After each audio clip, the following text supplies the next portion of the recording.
ഇരിട്ടി വിരാജ്പേട്ട റോഡിൽ മാക്കൂട്ടം ചുരത്തിൽ ബസ്സിന് തീപിടിച്ചൊരു അപകടമുണ്ടായി. ബസ് പൂർണ്ണമായും കത്തി നശിച്ചു. ആളപായമില്ല. ആ ദൃശ്യങ്ങൾ ലഭ്യമാണത് കാണാം.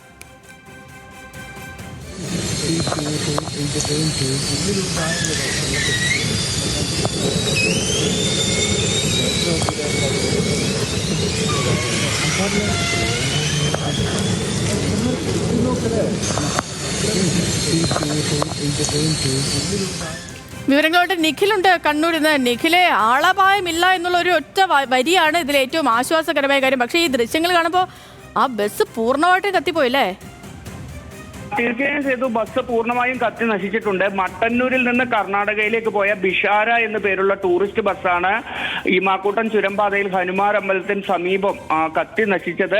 അവിടെ ഈ മൊബൈൽ ഫോണിനൊന്നും റേഞ്ച് ഇല്ലാത്ത ഒരു പ്രദേശമാണ്. ആ വഴി ആ സമയത്ത് കടന്നുപോയ ആളുകൾ പകർത്തിയ ദൃശ്യങ്ങളാണ് നമ്മളിപ്പോൾ കാണുന്നത്. ഏതായാലും ഈ ബസ്സിന് തീപിടിക്കുന്നത് കണ്ട ഉടൻ തന്നെ ബസ്സിലുണ്ടായിരുന്ന മുഴുവൻ ആളുകളും പുറത്തേക്ക് ഇറങ്ങി എന്നതാണ് നമുക്കിപ്പോൾ മനസ്സിലാക്കാൻ കഴിയുന്നത്. പിന്നീട് ഇരിട്ടിയിൽ നിന്ന് 2 യൂണിറ്റ് ഫയർഫോഴ്സ് സ്ഥലത്തെത്തിയാണ് തീ അണച്ചത്.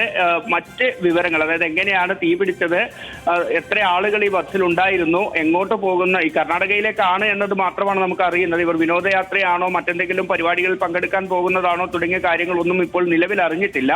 അക്കാര്യങ്ങൾ അറിഞ്ഞു വരുന്നതേ ഉള്ളൂ. ഏതായാലും ഏറ്റവും ആശ്വാസകരമായ കാര്യം ഇത് തന്നെയാണ്, ആളപായമില്ല എന്നുള്ളത്. ഓക്കെ നിഖിലെ, ശരി. നിഖിലാണ് വിവരങ്ങൾ നൽകിയത് കണ്ണൂരിൽ നിന്ന്.